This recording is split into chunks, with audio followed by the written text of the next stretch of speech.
যে হাসিনার আমলে যে কারচুপির নির্বাচন হয়েছে, 12 তারিখ যে নির্বাচন হবে সেখানেও সেই হাসিনার আমলের মতো কিছু হয়তো ঘটবে। তো আজকের এই নির্বাচনী আমাদের বাংলাদেশে গত 16 বছর যে আমরা ভোট চুরির দৃশ্য আমরা দেখেছি নির্বাচনের পূর্বে, নির্বাচনের সময়, সেই জায়গা থেকে জুলাই গণঅভ্যুত্থানে আমরা যে স্বপ্ন নিয়ে যারা শহীদ হয়েছেন, যারা এখনো হাসপাতালের বেডে শুয়ে আছে, তাদের যে আকাঙ্ক্ষা ছিল যে একটি সুষ্ঠু পরিবেশে এই বাংলাদেশে নির্বাচন অনুষ্ঠিত হবে, সেই দৃশ্য আমরা এখন দেখতে পাচ্ছি না।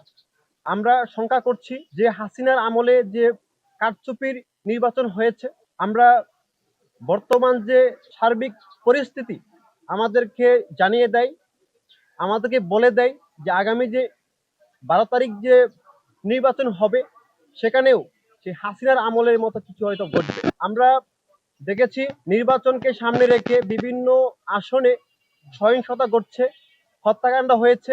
ময়মনসিংহ 1 আসনে বিএনপির 2 গ্রুপের সংঘর্ষে একজনকে হত্যা করা হয়েছে। আমরা দেখেছি শেরপুর 3 আসনে বিএনপি জামাত সংঘর্ষে জামাতের একজন প্রার্থীকে খুন করা হয়েছে এবং সারা দেশেই এরকম অনেক ঘটনা ঘটছে, যা আমাদেরকে স্মরণ করিয়ে দেয় যে আগামী 12 তারিখের নির্বাচনে জোরপূর্বক বলপূর্বক ব্যালট বাক্সের দখলের মাধ্যমে একটি দল তারা ক্ষমতায় যাওয়ার ইচ্ছা করছে। আমরা দেখেছি যে তাহাজ্জুদ পরে ভোট কেন্দ্রে যাওয়ার কথা তারা বলছে। হাসিনাও কিন্তু তাহাজ্জুদের সময়, আপনারা জানেন যে তাহাজ্জুদ যখন হয় রাত 2টা পরে, তখনই কিন্তু ওরা ভোট বাক্স ওরা চুরি করেছে, তারা গোপনে ভোট দিয়েছে।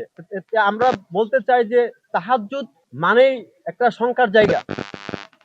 আমরা দেখেছি বিএনপির চেয়ারপারসন যিনি সুপ্তভাবে গণভোটের পক্ষে অবস্থান নিয়েছে, কিন্তু তাদের এমপি প্রার্থীরা গুপ্তভাবে প্রতিটি এলাকায় গিয়ে গিয়ে তারা না ভোটের তারা ক্যাম্পেইন করছে।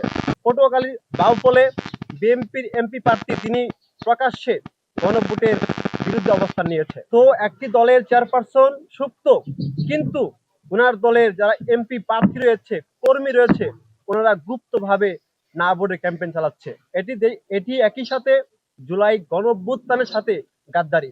আমরা দেশবাসীকে বলতে চাই, আমরা যে স্বপ্ন নিয়ে আপনার সন্তান, আপনার ভাই, আপনার স্বামী যে জুলাই গণঅভ্যুত্থানে যে স্বপ্ন নিয়ে, যে সংস্কারের ইচ্ছা নিয়ে জুলাই আন্দোলন করেছিল, সেই সংস্কারকে বাস্তবে রূপদান করতে অবশ্যই জুলাই গণভোটে হা দিতে হবে। আমি দেশবাসীকে আহ্বান জানাই, আগামী 12 তারিখের নির্বাচনে সবাই গণভোটে হা ভোট দিবেন এবং আমরা বলতে চাই নির্বাচনী সহিংসতাকে সবাই না বলবেন এবং গণভোটকে হা বলবেন। সবাইকে ধন্যবাদ।